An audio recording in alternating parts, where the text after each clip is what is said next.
Ladies and gentlemen.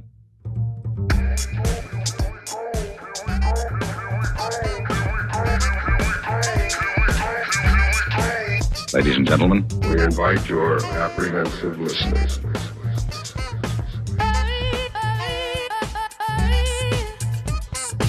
Ladies and gentlemen.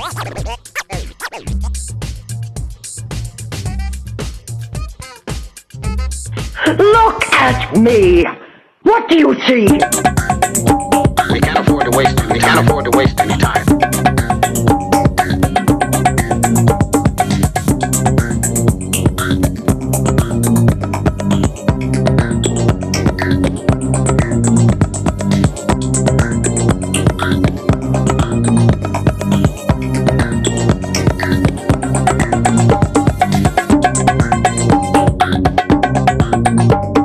We can't afford to waste any time. We can't afford to waste any time. We can't afford to waste any time.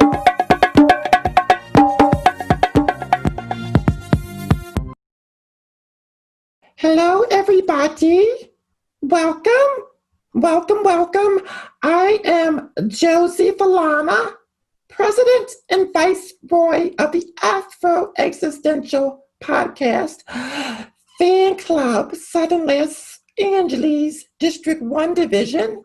And I would like to take this moment to welcome all the charter members of the organization and say thank you for those who chose to be on time. Secondly, I would like to welcome all new first-timers to the first inaugural Afro-Existential Extravaganza Virtual Cookies and Milk Listening Soiree for the Afro-Existential Podcast virtual presentation entitled Creating Art in a Time of Corona.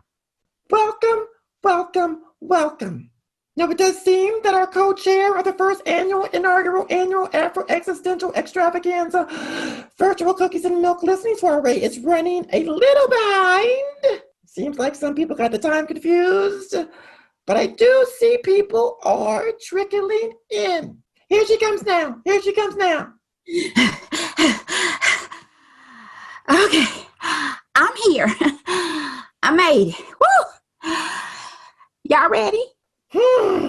Okay, now, I do believe we have met our quorum of the official and sacred bylaws of the organization, and we can move on to the agenda of tonight's event.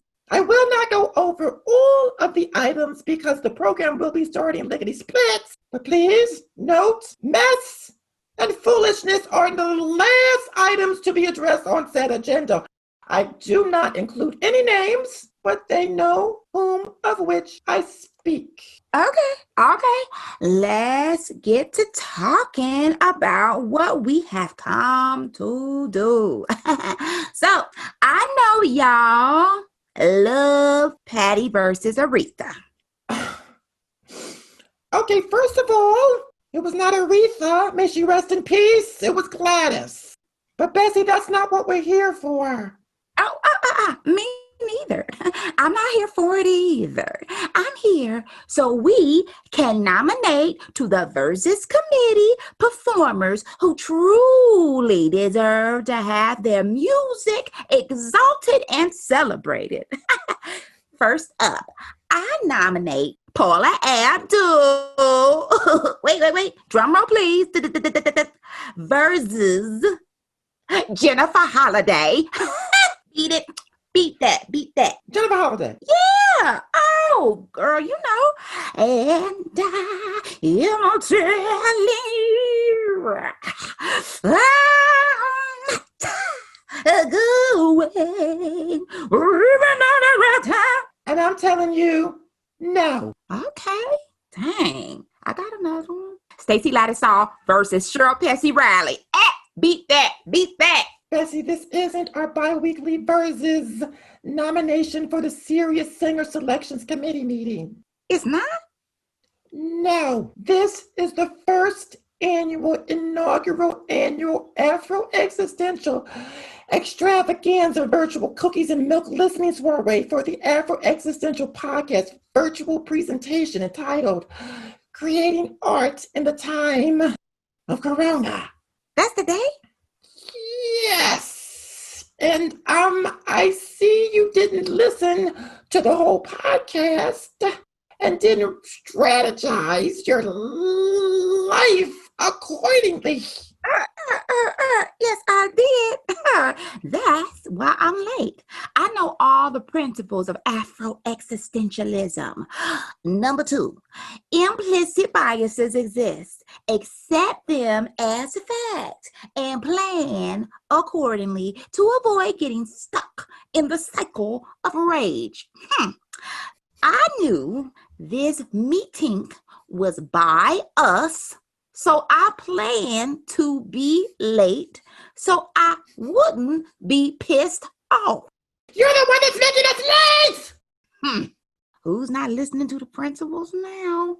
Okay, can we just...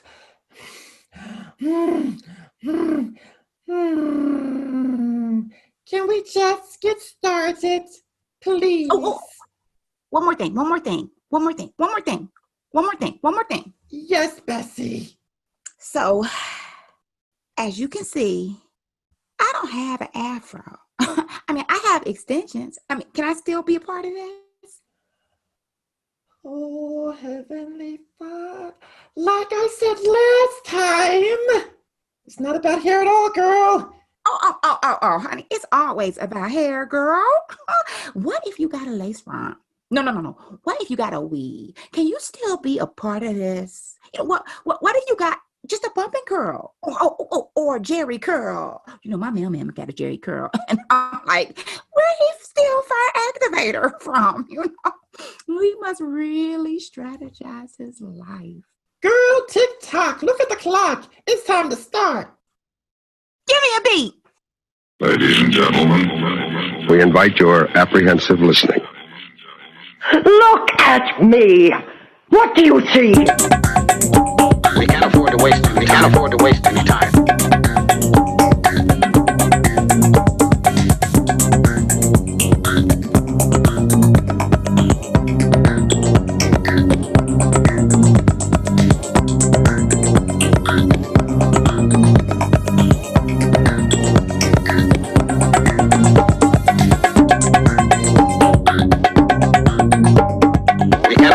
any time. We can't afford to waste any time. We can't afford to waste any time.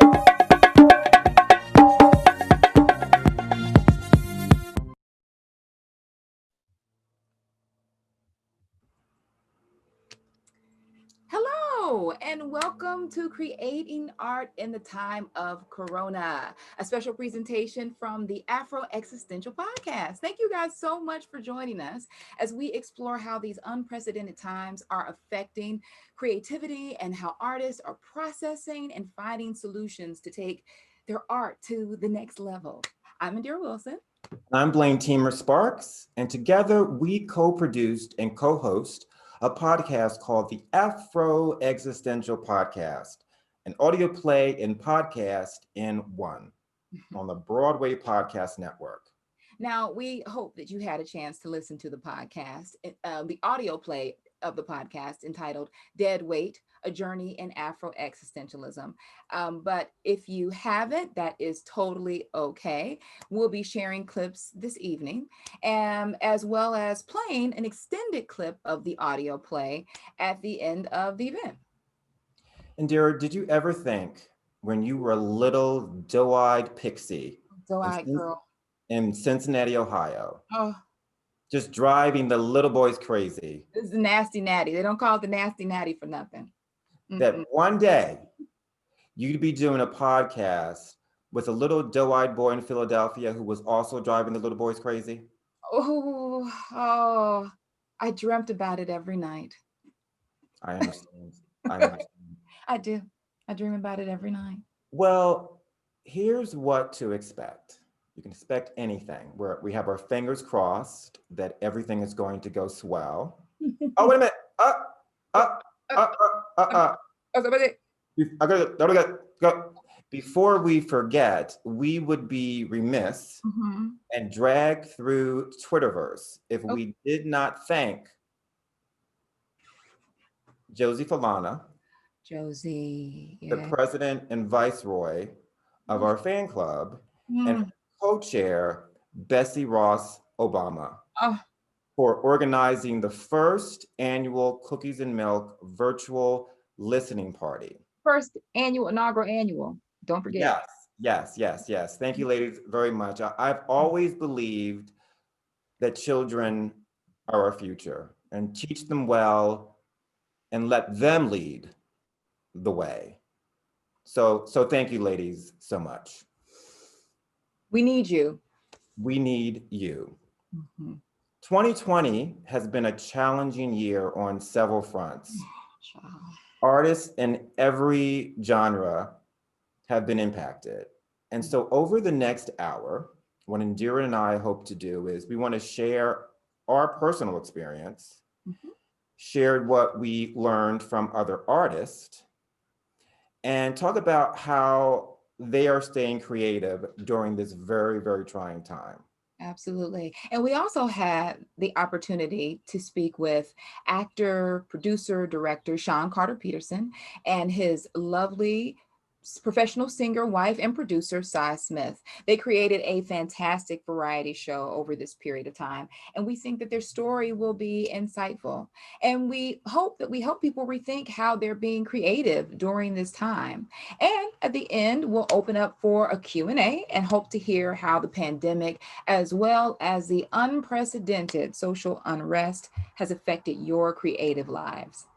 Now, Blaine and I thought about like why we wanted to do this right now, so we were inspired to create this virtual presentation, as well as our upcoming podcast series on the Broadway Podcast Network entitled Creating Art in Crisis, because we kept interacting with artists who were having a difficult time creating their art during this time, me being one of them. And we also thought that it would be fun to talk about our process and share any wisdom that we may have learned over this time. That's going to be the short part of the conversation. The wisdom part, as well as all the mistakes that we made. That's going to be the bulk of our show. The big chunk.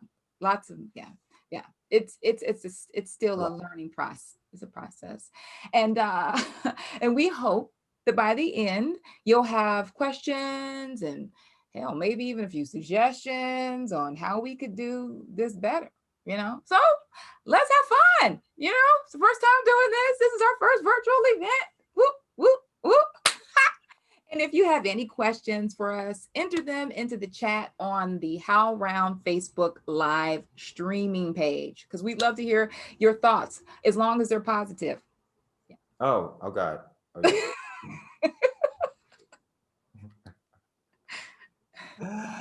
Next up is a message from our sponsors. And when we come back from our break, we're going to explain Afro-Existentialism. Indira, what's your Afro-Existential crisis? Ooh, you know what? Wasn't I telling you about this, the whole plumbing situation?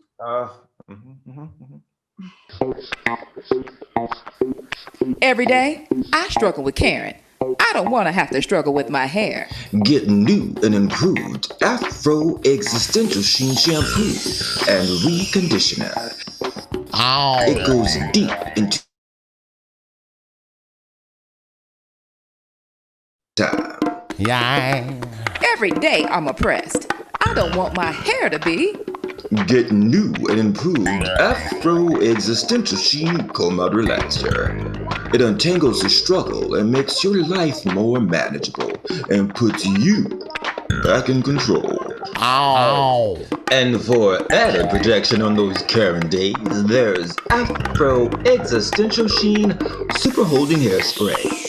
A protein-based hairspray that holds your hair back, but won't hold you back. I don't even have to take my earrings off. I hate to think where I'd be without it. Afro-Existential Sheen Shampoo, Reconditioner, and Relaxer. Get it today. Your roots will thank you. And that's no lie.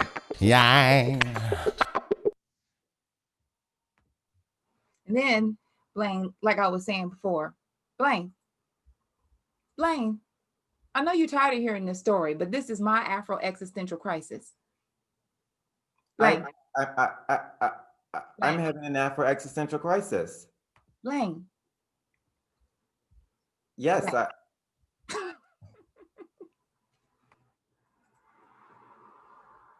Blaine is having some technical difficulties, but he just doesn't want to hear the end of my story. That's all.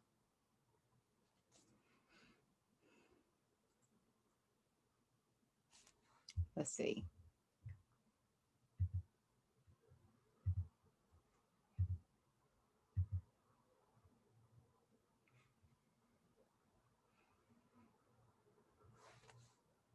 Okay, so anyway, like I was saying, I know you're in a box.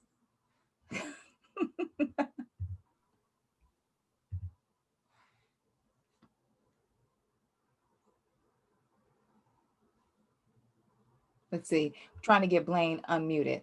I'm unmuted. I can hear, I hear all. Yeah, I know you can hear me, Yes. but I don't know if you cared about the end of my story and my Afro-Existential crisis. I do. I really do. Anyway, so then after we got out of the pool, it was the pony. And see, what I want to say was that doesn't make any sense, because clearly the pony wasn't psychic. But and it just showed. Then we had the boat. But then remember the whole boat part? Yeah, so the plumber should have known about the pony, that the pony wasn't psychic. I just feel like this is all just perfect example how it's just all rigged against us. It was all rigged against me. And this is just a perfect segue into talking about Afro-Existentialism. Afro-Existentialism, yes. And so the game is rigged against you. Mm-hmm. And knowing that, we ask the question, how are you going to play it? How do you play the game if you know the game is rigged against you? Because sometimes you still have to play the game. And in a nutshell, that's the concept of Afro-Existentialism. And it doesn't really matter what the game is. If you go to buy a car, you know that their goal is to get you to overpay, and your goal is to pay less. So you go in to it with that mindset, and knowing that gives you a better chance at possibly, hopefully, tipping the scales in your favor. Mm-hmm. And that is the gist of Afro-Existentialism. And an Afro-Existential crisis is when you realize, oh, I was acting in good faith, but they were not, or that they're going by a rule book that I was not given. And then you have like this epiphany, which is this crisis. But Blaine, how did you come up with this whole philosophy? It was Hard Knocks. That was the beginning of it. But I had written an existential play called Dead Weight. And in doing so, I learned that one of the principles of existentialism is that each person is a free and responsible agent determining their development through acts of pure will, or what we know as free will. And so when I saw that, I immediately thought, well, what about the slaves? Right. The ancestors. And did they have free will? You know? And I thought about it more. And as I looked into it, I realized that when the philosophy was becoming popular in France in the 1940s, women couldn't vote in France. Mm-mm. And so then it hit me. And I just realized that the men that were pontificating all of this, they weren't really thinking about the disenfranchised when they came up with this notion. Jean-Paul Sartre. Right. And, this idea of pulling yourself up by your bootstraps has really impacted all of us. It's like in the fabric of our country and our DNA. So I just began to develop my own philosophy, and I called it Afro-Existentialism. Mm-hmm. And for the purpose of our podcast series, I made this little video about it. And so let's check that out. Every word is true.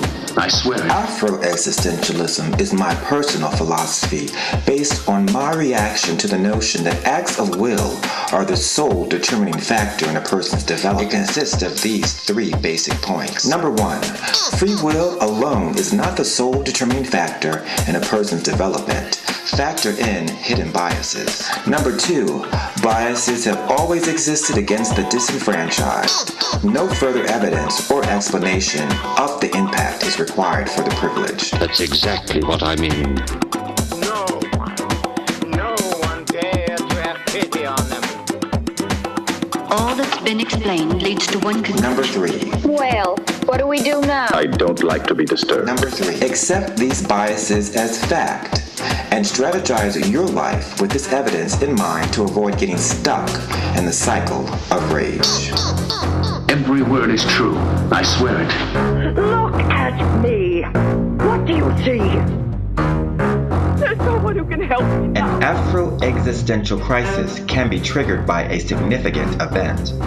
This event provokes introspection about the level of awareness or wokeness of the individual. Look at the world. I'm scared. It is the uncomfortable feeling of having the awareness and having to decide whether to ignore the reality that caused the trauma or accept the reality of Afro-existentialism and figuring out how to strategize your life accordingly. It makes it easier to do what must be done.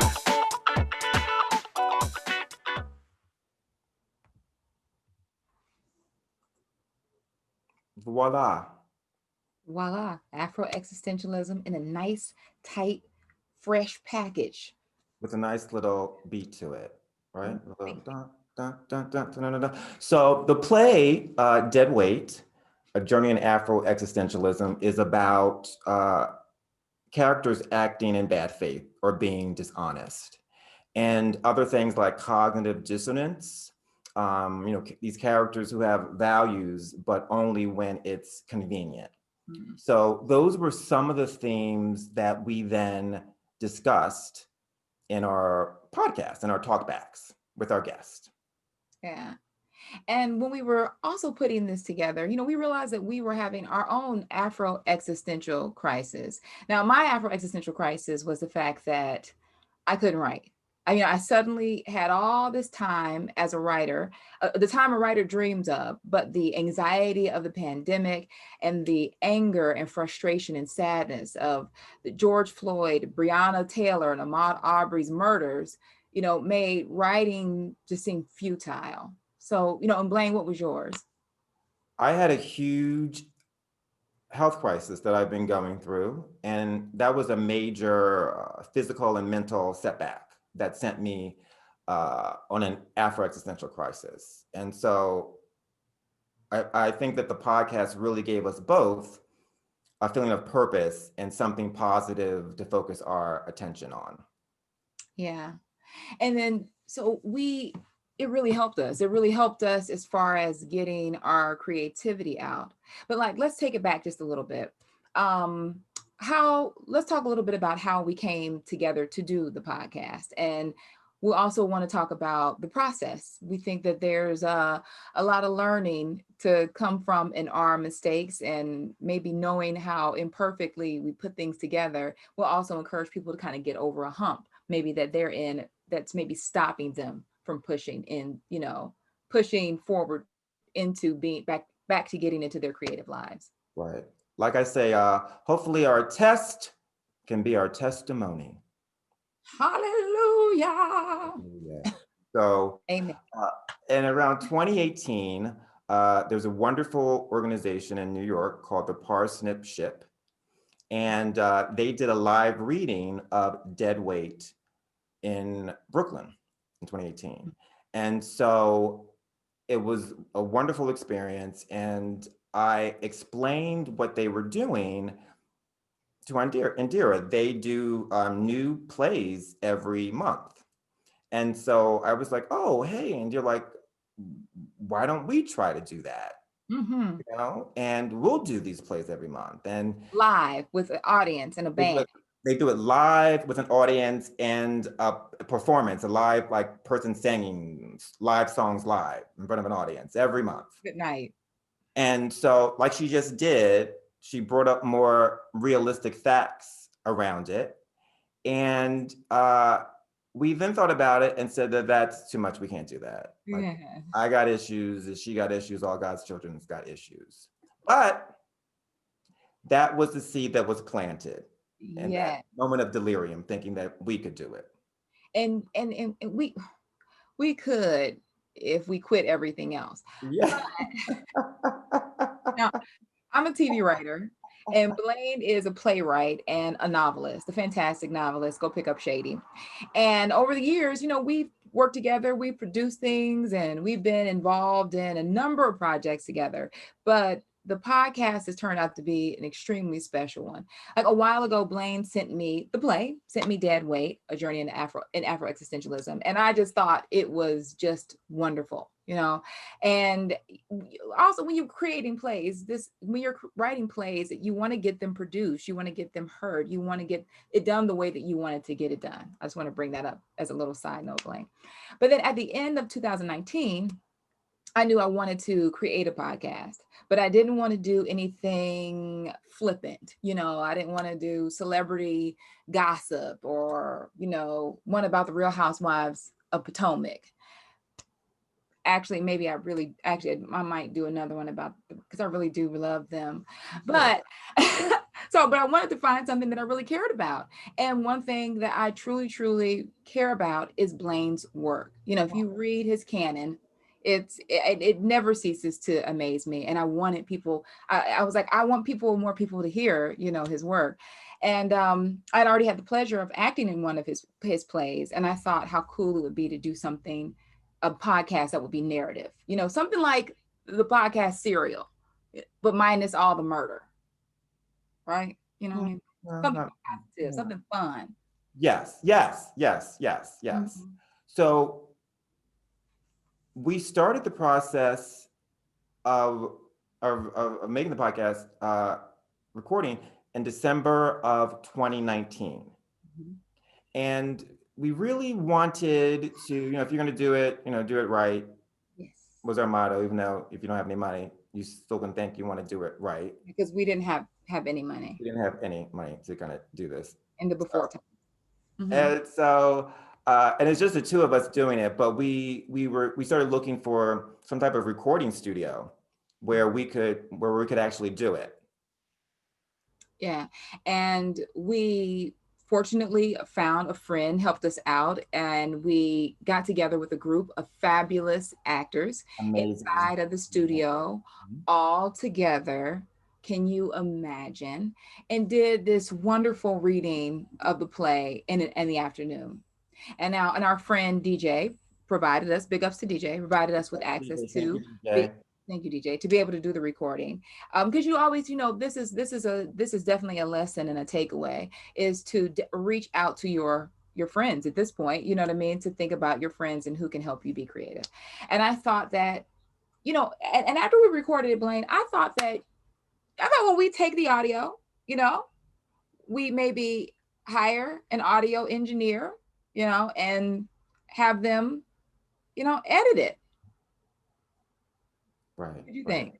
And see, I thought I heard you say that you were going to edit it. Mm-hmm. And when I remember the story, it seems like you were very clear, because I remember you saying, you gave me a date. And you said, I need a date. No, you said, I need a date. You got to give me a date, or I may just go ghost.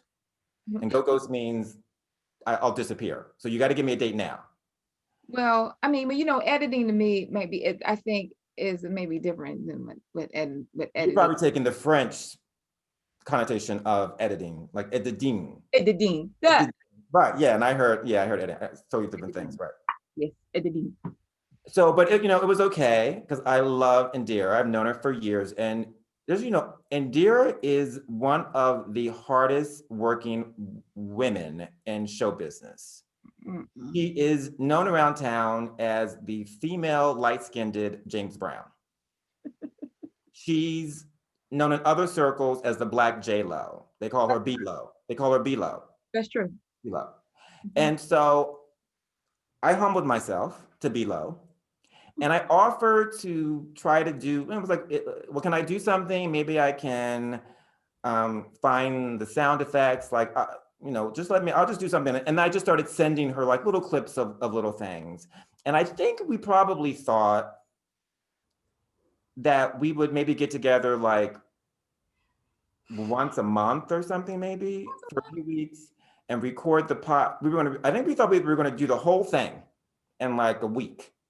Yeah, and together on a weekend and just like bust all the podcasts out. Right, knock it all out, and beep boppity boop, would be done. Mm-hmm. Now, usually what happens is that we chit chat for about 2 hours. That kind of warms us up. And which then we should just record that and just let you just talk. That could be a whole season. But that's probably too controversial. Exactly right. And so we wanted to have these conversations, like a wind down after each episode, so we can, talk about the themes. A lot of times if you do satire or comedy, people may just listen to the funny. And that was one of the things that I didn't want to happen. I wanted to be able to say, oh no, this is what's actually going on in this situation. And constructing a podcast format, it was harder than it looks, or at least it was for us. I dare say that probably was oddly enough, the most difficult part, sort of deciding on how we would put the pieces of it all together. I mean, we spent like a couple months discussing how the podcast would lay out. And frankly, it's still a work in progress. At first we thought and the other thing too is at first we thought we would just kind of, after we figured it out and recorded it, we thought, oh, we'll just, log into Apple. Log in, upload it, make it easy. I got an iPhone. And then when we found that wasn't that simple, I mean, like it literally felt like we couldn't figure out like how do you get the thing up in the intranets? That's but after a lot of internet research, we wound up using the podcasting service Podbean. But getting the podcast uploaded is only half the battle. And actually, I wish I could go back to those early days, because if all I thought was, oh, I just need to upload it and people will listen, well, that's not what happened. We had to figure out how to launch and advertise the damn thing. I mean, and I remind you, there's only 2 of us. It's just us. Right. It's us just trying to do the whole thing with quality.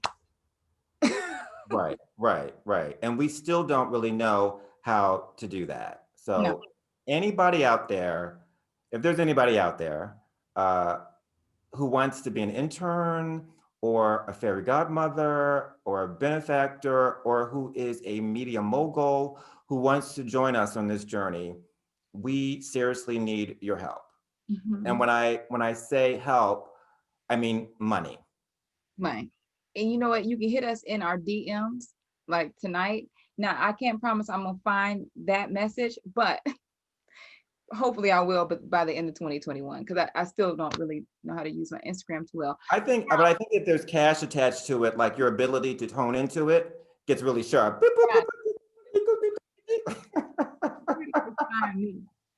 Now, of course, as we've alluded to this whole situation, there were some problems.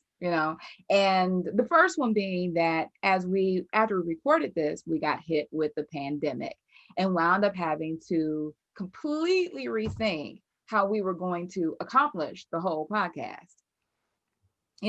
I mean, it was just crazy. Yeah, and we didn't know anything all about podcasting at all, and Indira had said, oh, I'm in the car all the time. I listen to podcasts all the time. All the time. And I was just quiet because I did not listen to podcasts ever at all.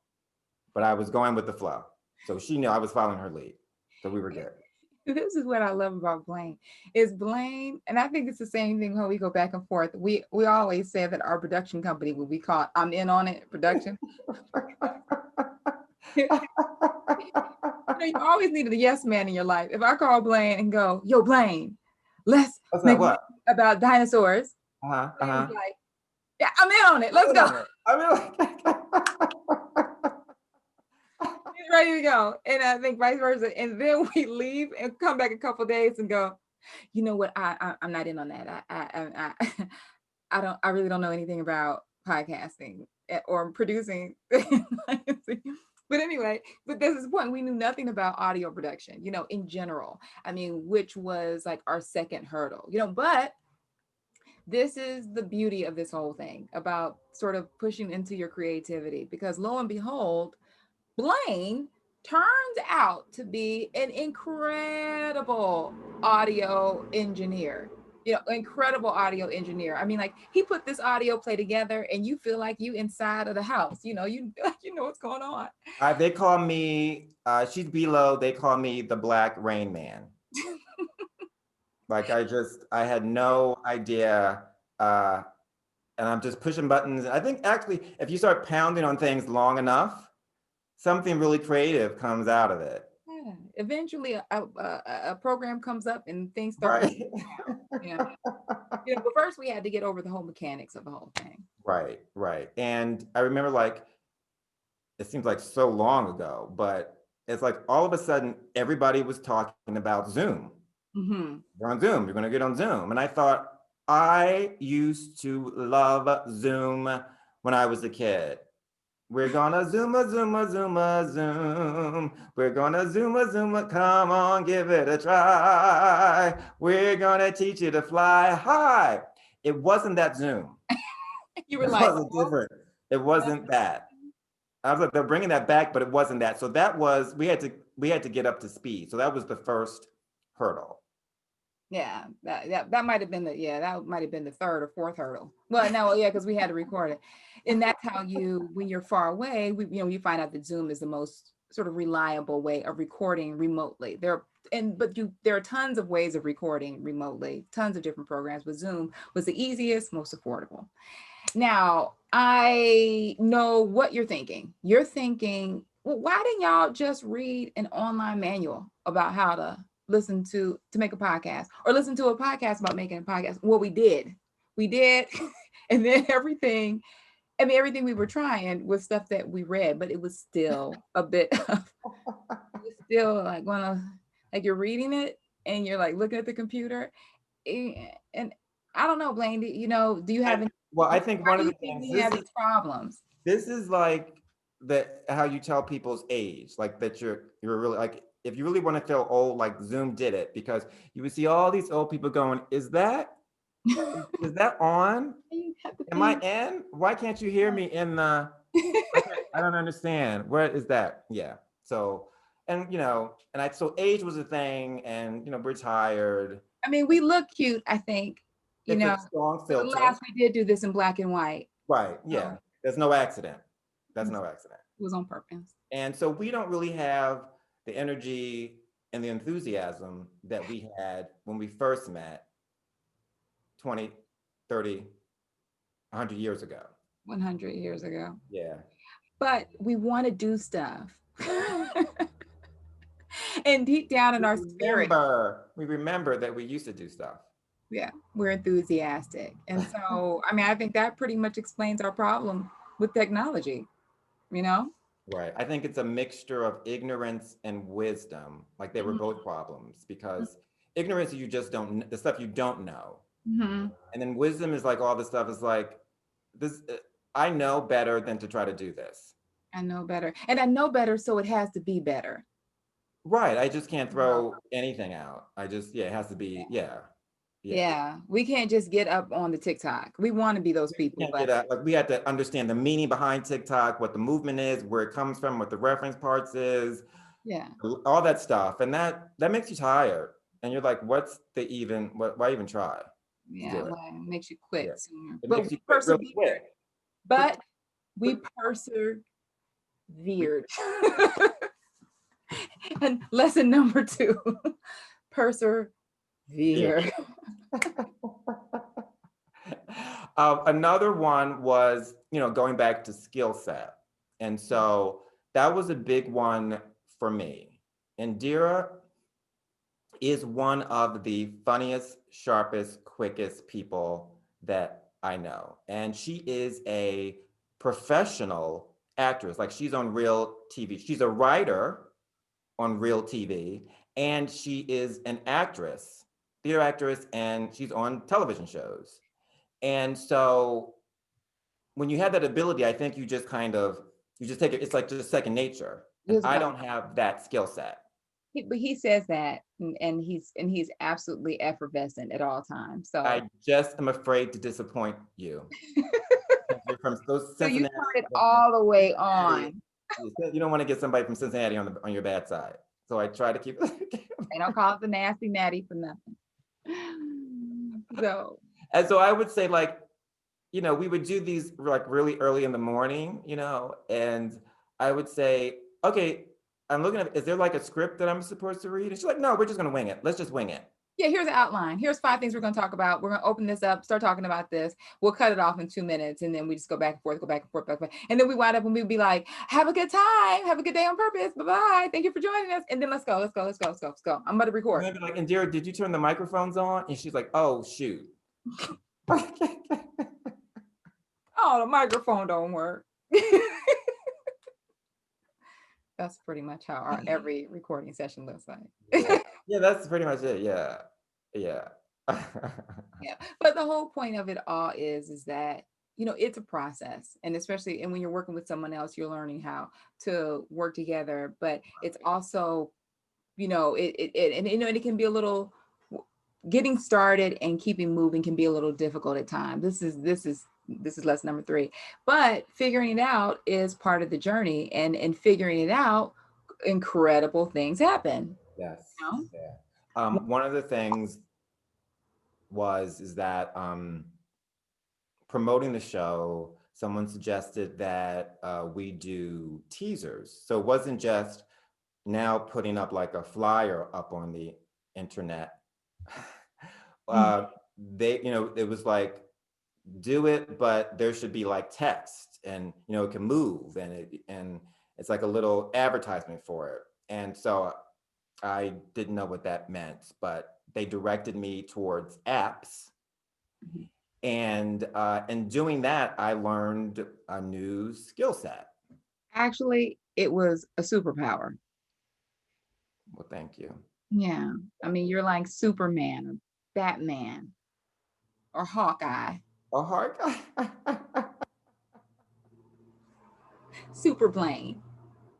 When it comes to these ding dang teasers. When it comes to that, yeah. Yes, and so I was able, when we got to that point, I had been editing and making music and little music clips, and I love art and visuals and all that stuff. So that allowed me to make these little 40-second little videos. And it was fun. Yeah, and it was really fun to watch it evolve, because not only is he making the teasers, but he actually makes all the music that you hear. Majority of the music. I mean, there are a couple of early clips that we still use that you pulled, you know what I mean, that, you know, that we use that weren't made by you. But in general, he makes all the music. He makes all the teasers. Like he's really a ghetto savant. That's what he is. A ghetto savant, or as you mistakenly said, what do you call it? Idiot savant? Idiot savant. That's like a real term. I know it's a real term. It wasn't what I was expecting. You're an idiot savant. And he was like, what? Did you mean to say ghetto savant? Like, yeah. And you're like, oh yeah, that's what I meant. That's what I meant. Blank, blank. So at first he was just using the content from the play. You know, he would put and add in a piece of the play so you could hear the play and what was, you know, the audio play of it all. But over time, he began to upcycle the existing music and content that we had. And as the show evolved, he made teasers that reflected the current event of the day. Right. And so, like you said, the clips evolved, and let's show a recent one of the teasers. And you'll see what we're doing. As she can be quite the bitch. Who's a bitch? Lady Karma. Who's a bitch? Lady Karma. Now, I would never say it myself, but everyone else says she can be quite the bitch. Who's a bitch? Lady Karma. Lady Karma. Well, that's what they. You're right. Everyone does say that. And here's something else that's big I've news. seen her be perfectly vengeful in the most ghastly way for those who won't. May I say it just once more, please? I would never say it myself, but everyone else says she can be quite the bitch. Who's a bitch? Lady Carter.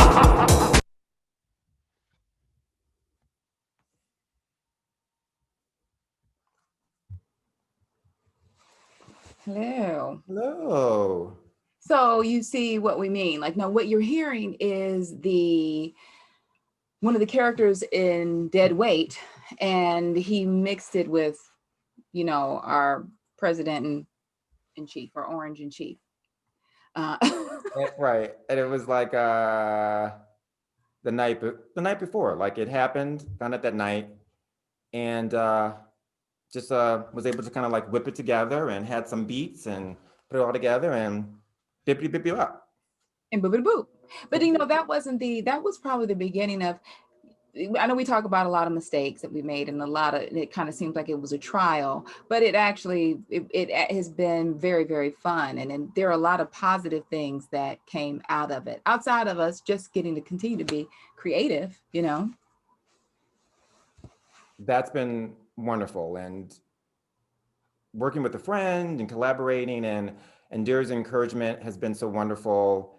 And I had never edited or did the sound engineering before. And just to have that opportunity, there were things that I would not have had the opportunity to do otherwise. So that was really wonderful. Yeah. And then after the second episode of the podcast, we were invited to join the podcast Broadway Network, which has been wonderful. It's been, what Dory Berenstein and Alan Sills and their team have created it's a really cool platform. You should check it out. And they really took sort of the Afro-Existential mindset to heart and how they pivoted during this kind of unprecedented time and the things that they're doing online. And so it just feels really good to be able to, use your skill sets to contribute in some way. And it was wonderful. Another positive thing was we also, us creating work together and feeling like we were making a contribution that helped. Mm-hmm. It really did. And over the course of the time, we had started out thinking, we'll make this audio play and then we'll do our wind down version of the podcast. But between the pandemic and all the crazy things that have been happening and the police shootings, the podcast, we allowed the podcast to evolve. And so we got curious, how other people were creating and how creativity was being affected during this time, which led us to then create a whole different side of the podcast. And we started doing a series called Creating Art in Crisis, which has been just an incredible fun time to do because we got to sit down with actors and artistic directors of theaters and ballet companies and teachers and directors and dramaturgs. Just a slew of creative people who share with us how the pandemic was affecting them, but more importantly, how they were getting through the challenges that were presented. And one of the people that we would like to share with you, a little clip, is Danny Feldman. He is the producing artistic director of the Pasadena Playhouse. And they just launched Pasadena Playhouse Live. It's a new digital hub for high quality theater experiences. And they're presenting live and live capture performances. Check out the website, it's absolutely amazing. And they're doing educational programming and other industry related content that builds on the pioneering legacy that's central to the Pasadena Playhouse. And we had a fantastic conversation with Danny that will be part of our podcast series. But here's a sneak peek where he explains part of his process on how they were able to move forward during this pandemic. we're all experiencing, because this is a moment of grief where we have to let go sort of the loss of the potential, the loss of what we thought the year would be, the loss of all of that.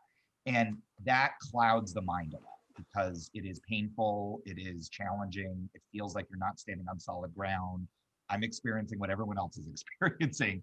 But when you can manage that and think about that and compartmentalize, the questions we started asking really early at the beginning was, when do we think we will be back? And if you read science, here's a novel idea, look at science, and you read thpeople like consumer surveys and when the community Gold Star, that ticketing company, has once a month a survey that comes out. What's their readiness score to come back? So when you look at that, when you read the science about when they thought vaccines would happen, and then you ask people, and I ask people every time someone asks me when the theater's coming back, I would ask them this question: how long after a vaccine is widely available will it take for you to feel comfortable to jam into a theater? And most people said between 6 months to a year after the vaccine is available. Well, most reports said the vaccine won't be available till January. So we understood the long game nature of this. And once you sort of got your head around that, then it's just about adapting and listening and figuring out. There's no sort of secret sauce to this. We didn't know better than anybody else. We were just listening and looking, and we're still doing that today. You know, I think now when people say, when are we going to be back? My first answer is when it's safe for the performers, when it's safe for the audience to be there. But I think we all, maybe we're not talking about it, I think we all realize that's going to be far longer out from right now than we ever thought before. If a mime falls on the radio and no one is around to hear it, does the mime make a sound?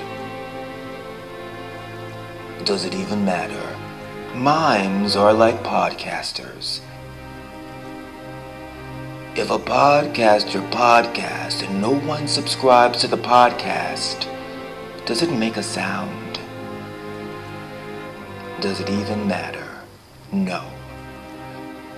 Because like mimes on the radio, no one cares until they are no longer there.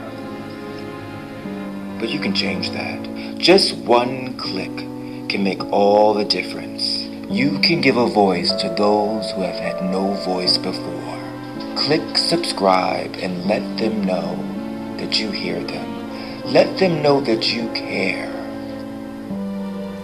Podcasters are like mimes, and a mime is a terrible thing to waste.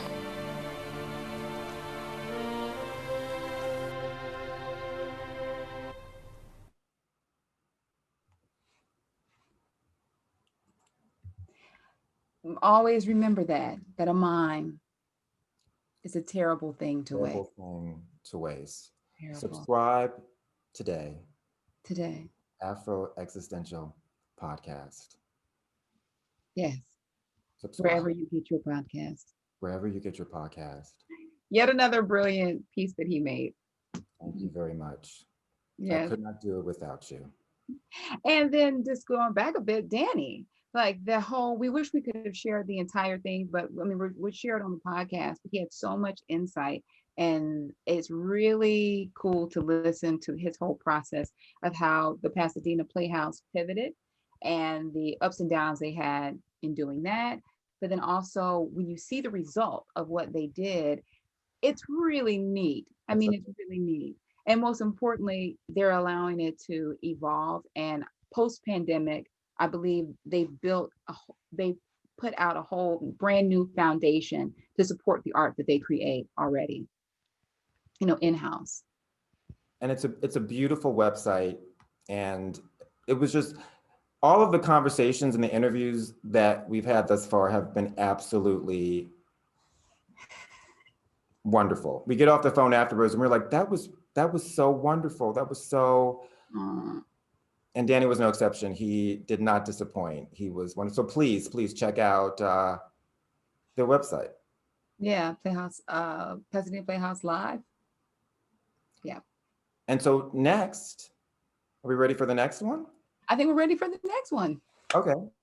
So next up is Sean Carter Peterson and his lovely wife, Cy Smith, who is a wonderful recording artist. And that's S.Y. Smith. Check her out. And Sean also plays Oliver in the play Deadweight. Yeah, and he's great. He's great. You know, and over the pandemic, these two artists created a fantabulous variety show. You know, they wrote it, they directed it, produced it, they edited, just two of them, and all by themselves. And it's so much fun. And we want to share with you guys a clip of their show, as well as a portion of the interview that we did with them.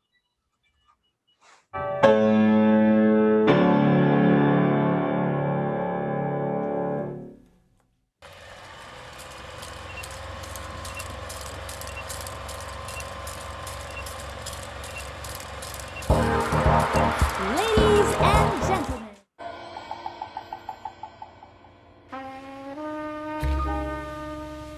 you didn't need to sneak in through the second floor. I knew you'd come back, so I left the front door unlocked.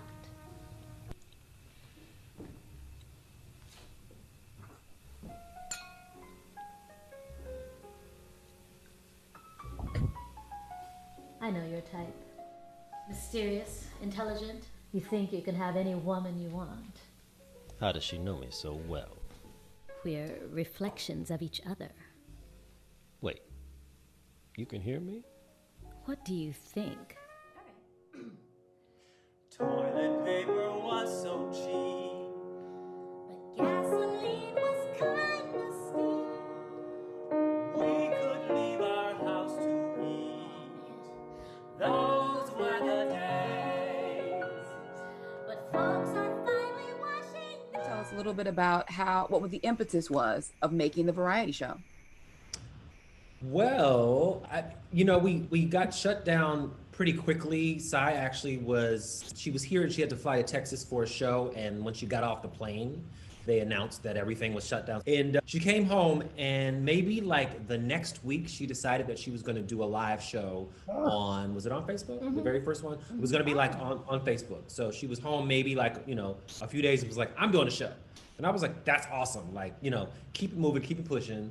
And this was still at the time when I thought, we're going to be locked down maybe a month and a half, 2 months tops. And I was inspired by the fact that she just put on a show right here in the house, which she had done before, but this one was kind of like it was special because she was kind of giving back, and she needed to kind of flex her muscle. I don't think I had really done one before. You hadn't done one yet? That was the first one? I mean, I've done Facebook Lives, but I hadn't done like a show. Like a show. So right. This was an actual show where I had I had somebody on percussion and somebody on bass. Or, I don't know, guitar. Yeah. I'm gonna raise some money for this community center, and because I've always wanted to do something for them, and that's what I did.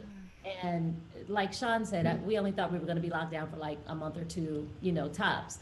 So I just thought, I have some time, let me do this show. And then I was like, okay, that was great. She raised a bunch of money for the Fernando Pullum Center, music center for kids here in LA.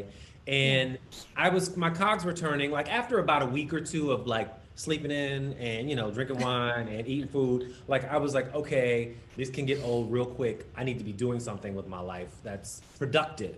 And what can I put out there? You know what I mean? She's done a show, what can I do? And I'd always wanted to do variety shows, even as a kid. I was like, that's like the perfect vehicle to be able to sing, dance, act, whatever you want to do, juggle. I don't juggle or tap, but you know what I mean? If I could, I would have been able to do it as well. And so I said to Sai, I have an idea. Maybe we should do like a variety show here from the house. And she was like, okay, like she's always game to kind of just, do whatever. So I was like, all right, I'm gonna write some sketches and I'll just come up with some stuff, which I kind of did. I wrote a couple sketches, and I was like, we could have some live stuff, we could have some pre-recorded stuff. You could sing, I can play, just fill it up with some stuff that we can do and put it out there. And so that's what we did. It took us about 2 weeks to kind of from first writing to shooting everything. I mean, I think I was still editing the morning of the show, as you know, you guys know how stuff like that Oh, goes, yeah. you know? So I think we might have shot the last thing like the night before, and I was up editing, but it was like fun, and there was such an adrenaline rush to kind of create, you know what I mean? Right. And it gave me a sense of purpose, which was really, really nice, which kind of helped to drive it, you know, and I definitely wanted it to be like a live show with an opening number, a closing number, bits in the middle, you know, and, you know, stuff with the dog, you know, try to add in some social media content, like what can we do that would be interesting? Because I felt like we had a captive audience. And what better way to literally flex your muscles than to like take advantage of it? I feel like we sort of missed the heyday, the golden era of variety shows, but we know about them, you know, like, so, you know, we. But we're all, we grew up with those, right? I mean, you know, performers had to be good at everything, you know? Yes. And so Sean's idea was like, oh, here's a chance to show everybody that we're kind of good at a lot of stuff. I'm down. And you guys really, really are. The second show, you know, we had our friend Lunel, the comedian, saw the variety show, and she reached out to us, and we had this great conversation. And the one thing she said, she was like, y'all need to get your sound together. Get the sound together, like, because you sound like you're in your house. Yeah. Like, you don't want to sound like you're in your house. Nobody really, they know you're in your house, but you don't have to sound that way. She was like, so get yourself a little board. You know, so the learning curve is expedited, you know, when we are, you know, able to speak to vets, you know. Yeah. I think other learning curve we might have had was just, you know, in preparation, you know, we sit down and have production meetings, you know, and we schedule actual meetings. Like, yeah, okay, we schedule 2:00 today. Yeah. All right, I'll see you at 2. Yeah. You know what I mean? You know, Even though we're right here. and we show up at 2 with our pen and paper and notepad, and and then we'll give each other assignments, or he'll give, not each other. Like I never really considered myself a writer per se, but then I looked up and, you know, 3 episodes in, I've written, you know, 5 sketches and, you know, short films and all these things. And so I can't not say that I'm a writer now at this point. Right. Yeah, well, you know, you wrote it, and people seem to like it, like, you know, and you know, in terms of, you know, also learning curves, learning camera angles, learning how to try to not do too many takes, like learn what you want, figure out how to get it as quickly as you can, because you know what, the light is moving and we got to change clothes and the dog is barking and the neighbor's going to be home soon. And your actor is tired. So what advice would you guys give to other creatives who are feeling sort of stuck or bound during this time in regards to furthering their creativity during this sort of very anxious time that we're in? First off, I think if creatives are feeling stuck, but there's something that they've always wanted to do, but they've never done it, this is the time to try it out. This is the time to go on to YouTube and figure out how to use OBS so that you can present your work out to the world, or this is the time to write the short sketch.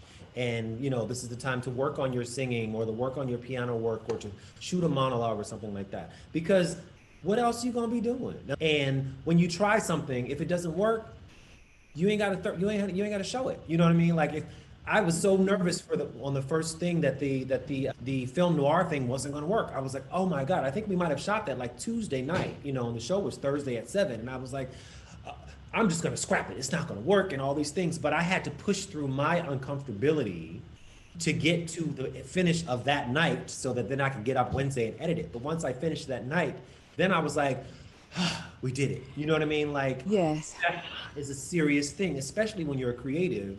You have to push yourself through the point of uncomfortability so that you can get to that, because that is the over the hump. So you get over another hump. That's how you build it up. You know what I mean?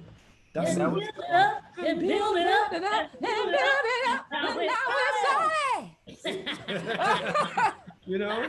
Now is the time to try things that you've always wanted to try. Now is the time to get in those, you know, 10,000 hours that you're supposed to get in, you know, a practice of whatever it is that you claim to do, you know. And that's not shade, you know.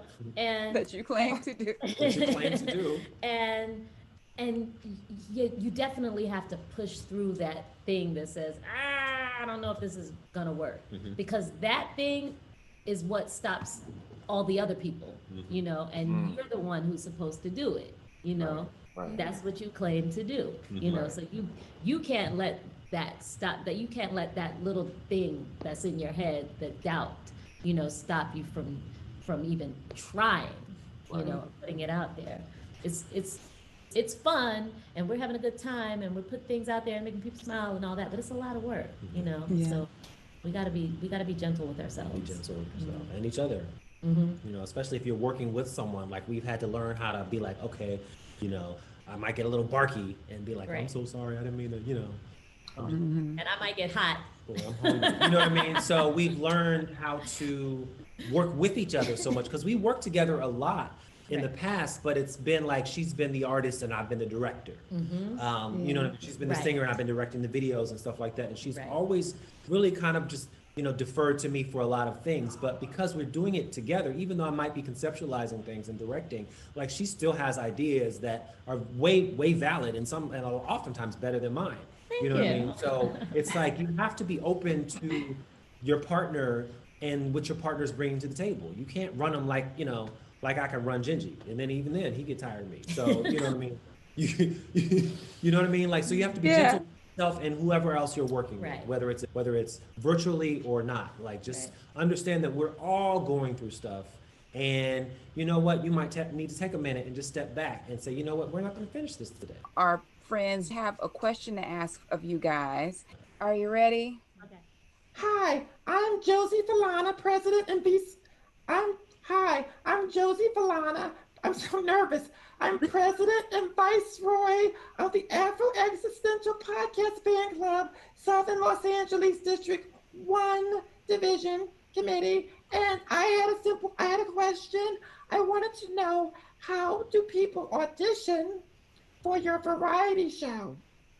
And I'm her co-chair, Bessie. Hi, ladies. Hello there. Because we would like to audition for the show. How do you audition? We good, girl. We are real good. We should be on your show. I believe you. And we have a song that we would like to perform. It's our new hit single called Corona. It's so whack. Because Corona is whack. It's the remix. Okay. I love them. You should totally let them submit. Submit to us. Yeah, there's a submission process. You just have your people call his people.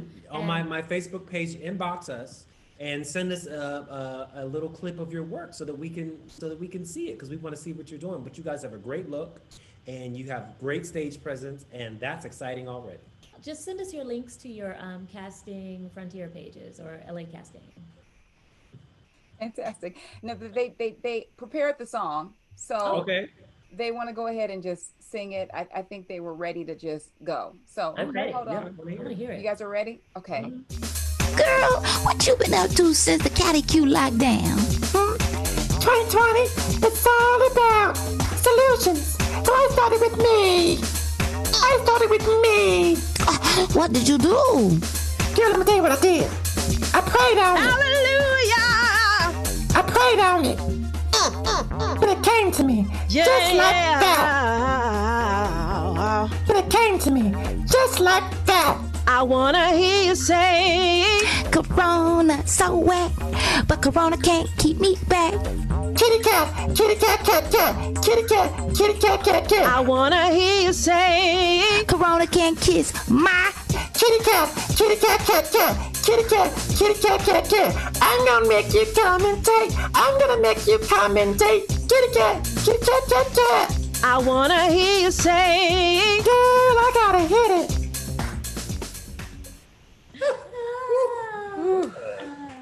Kitty cat. I wanna hear you say. Those are our two. They run our fan club. Okay. Oh, I love it. That's awesome. I love that. That was great. Wow.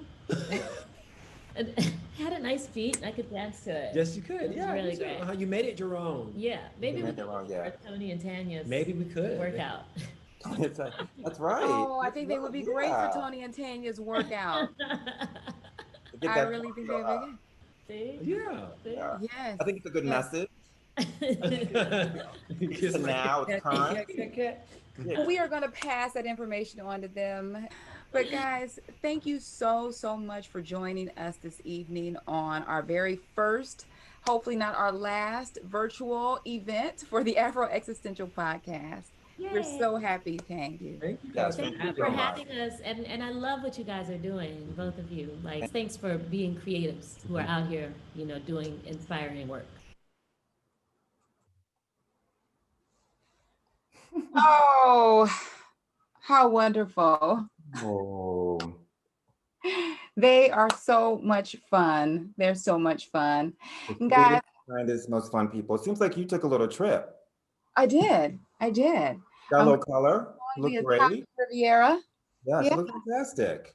Yes. See what Afro-Existentialism can do. See what Afro-Existentialism can do for you. Absolutely. Absolutely. Oh, is it cocktail time? It's almost cocktail time. Okay, should we wait or just let it sit a little bit? We'll let it sit a little bit. Okay, but we have now it's time for our live Q&A. So we thought we would come and be, colorful and fabulous and interact with our guests and just have a good old-fashioned time. So Blaine, we got a couple of questions. Okay. Ready? Yes. So someone typed in, they wanted to know, what app did you use to create the teasers? The one that was shown was Canva. Oh, that's a fabulous one. That's Canva. And then I also put it through something called InShot. Okay. And then I also used Foundation for the music beats. Foundation. So it's probably 3 programs. Okay. Yeah. And we got another question. How long did it take from start to finish to create the podcast? Well, let's see. From inception, late November of 2019, recorded in January, to we were actually done, Blaine, the beginning of June, right? Because we were going to launch it in June at one point, and then we pushed it back, I think, a little bit. But we were like technically done with the first few episodes of the actual podcast, so we could do both of them. And then we created the rest of the podcast over the summer. Like we would work a week on one, and then we would put that out with an episode of the play, which had already been edited. Right. And then after that was done, when it was finished, we were asked we moved over to the Broadway Podcast Network. That's right. We uploaded the show and started from the beginning. And then it began all over again because we wanted to do the Afro-X episodes. Right, which is an additional podcast. So those are additional podcasts, right. Yeah. That we claimed were going to be smaller, but they were just as long. They were just as long. We just wanted to add some extra content about, maybe pieces that we hadn't shared, that we thought would be useful. So those came out on Fridays. Now, the next question we got is, how do you guys get interviews? How do we book interviews? I guess like how we booked Danny. I think that was probably the biggest one, like in regards to, because most people we just kind of reach out to, but like you really had to do a little research to find out how to get in touch with him. Get a hold of him, right? Well, I remember that was when we decided to do the series, and I said, well, I live in Pasadena, so it was like, I want to do the Pasadena Playhouse, and Danny. So that was the first person. And then interesting enough, it was like the universe conspired, because then we interviewed the dramaturg, Sheree Adams. Right, that's right. They have a yearly event called Directors Lab. See, I've been drinking. I've already started. Directors Lab West, that is held at the Pasadena Playhouse. Right. And then she informed me about the new things that Danny was doing at the Pasadena Playhouse with this new digital platform. And then I just kind of pursued trying to get a hold of him, and he connected me. I got connected with the publicist, and then they set up, we all got together and set up the interview. That's right. Yeah. And then we met on Zoom. Let's see, someone wanted to know, what mics do you guys use? We both actually use snowballs. We do use snowballs, yeah. Yeah, and they've been working out for us once we figured out that we needed to get these types of mics. Has mine been plugged in? I hope mine's been plugged in the whole time. Yeah, it hasn't plugged in. You sound good. Okay. See, we don't know. We just be going. And, you know, and I think the last question we have here, so the evening doesn't go too long, is a viewer want to know, is the play going to be put on stage? The audio play that we produced, is it going to be put on stage? I would love for it to be put on stage. There are no plans for it to be put on stage at this point. However, we are planning to do another audio play, and we're just deciding which one. It's between two of which ones that we will do next. But now we're doing it under the pandemic restrictions, so that is dictating what our choice is going to be. Yeah, and how we're going to do it. Yes. Yeah. Well, Blaine, we have come to the end of our night, and it is time to say farewell, or as they say in France, bonjour. Or right? Chin chin. Bonjour. Oh. Wait a minute. I want my drink too. Freshly cold. Okay. Freshly cold. It's just apple juice. It's not real alcohol. I don't know. That's what Really, is it really just because your kids are watching, so it's apple juice? It's just this very fragrant Jenny apple juice. Exactly. Cheers, Blaine. Chin. Love you, Indira. It's been wonderful. It has been wonderful. I can't believe we actually did it. We've been preparing this for a really long time. It's exciting. We did it. So much fun. We got to use all of our clothes that we don't get to wear anymore because we're just in sweat clothes all the time. So that's been wonderful. It really has. Yes. And you know what? And before we get into like our whole thank yous, we really want to thank Develi Estevez, who helped us. She's our stage manager this evening, and she has kept us moving along and getting all the videos going. And because otherwise we would still be like on the second video right now, being like, how do I start the screen share thing? So thank you so much, Develi. We really appreciate you. And Thea Rogers, can we thank Thea as well? Oh, thank you, Thea. Thank you. She's been a lovely person who's been facilitating this through HowlRound. And she's been absolutely lovely. Super lovely, as cute as a button. Adorable. Yes. Adorable. So we may adopt her. Maybe we can like adopt Thea. She's old enough where we wouldn't have to really do that much. She's like grown. So that's like the perfect age to adopt. I think so too. Just someone to have love and company. Yeah, exactly. That's what you need. That's what you need. Yeah. So, but just thank you so much, everyone. For joining us here during creating art in a time of Corona. We really hope that sharing our journey has, and it really is, I think the final lesson is, if we can do it, anybody can.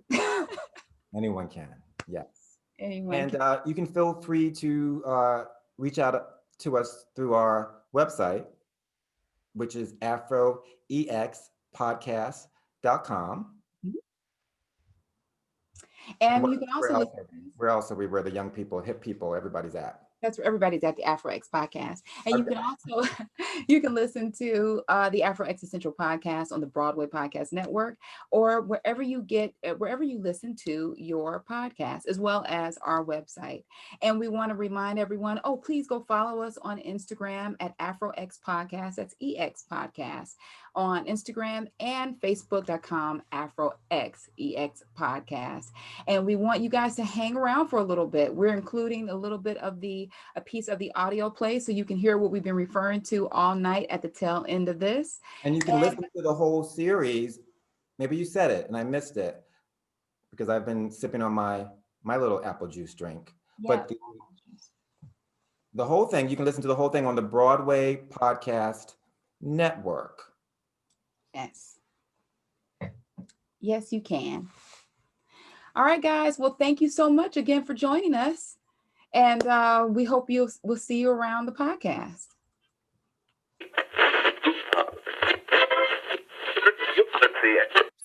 Ladies and gentlemen, we invite your apprehensive listeners.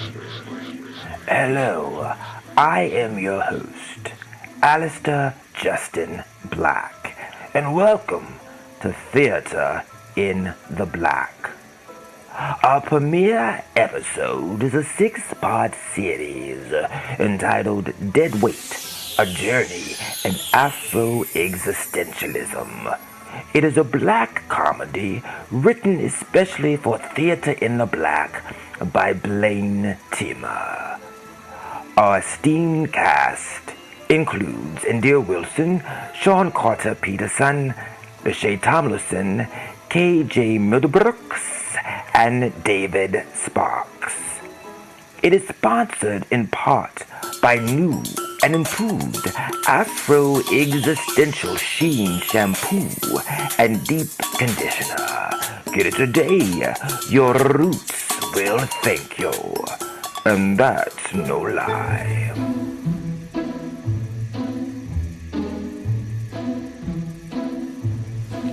Anywhere you go, there will always be a certain place where people on their way up in the world cross paths with people who are on their way down in the world. The family in this particular story, well, they've slipped down a bit.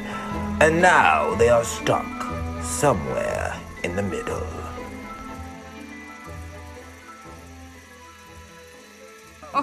Oh, where should I send your $50,000 check to? Why? Wait, what was that? You didn't say where you were going. Where can I mail it? Wait, why are you glad he didn't die at work? I thought you read the policy. Well, goddamn!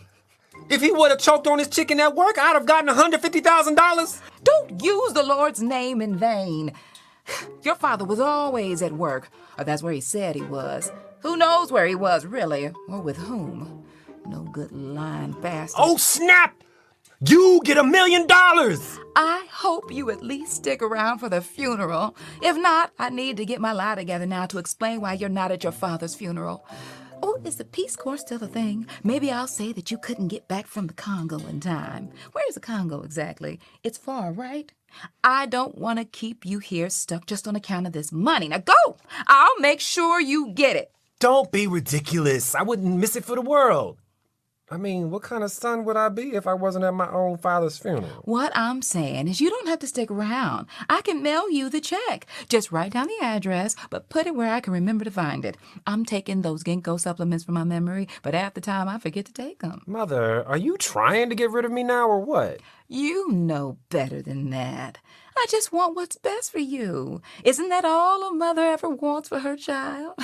Don't think twice about us. Well, me, actually. I really think your father died at home just to spite me. I have half a mind to just put your father in the car and drop him off at that video store of his. We'd both be rich. Can you please call the coroner now so he's ready in time for his own funeral? Mother, what did you just say? Can you call the coroner before the funeral? That's funny. No, before that. Oh, I don't know. But, put your father in the car and drop him off at work and collect that money? Better yet, maybe we could call him an Uber. Yes, that! That's that. Well, what about it?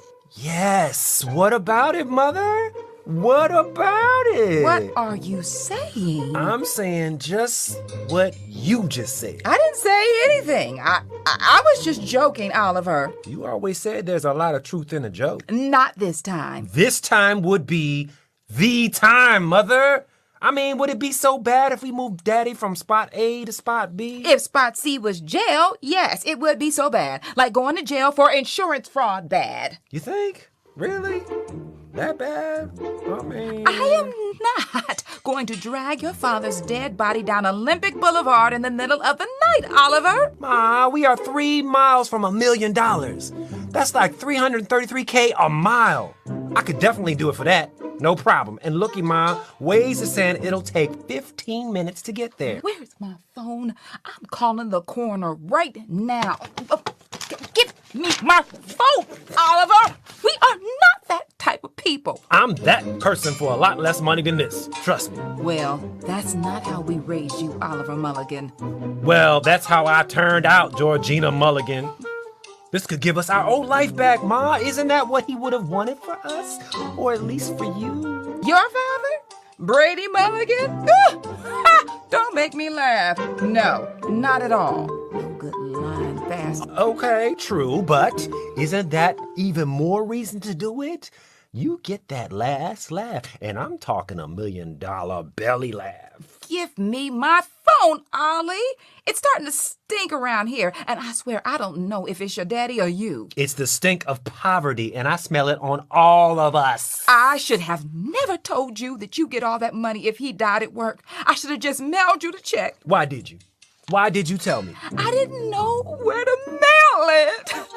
Jesus, what was I thinking?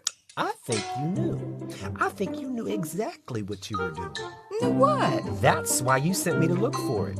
You knew. How could I know you'd want to move your father's dead body around town? For God's sake, we're not doing a pub crawl. It's 3 miles down the street. Greed is another one of the 7 deadly sins, Oliver. I know. Gluttony, greed, lust, wrath, sloth, envy, pride. Wait, there's one more. What is it?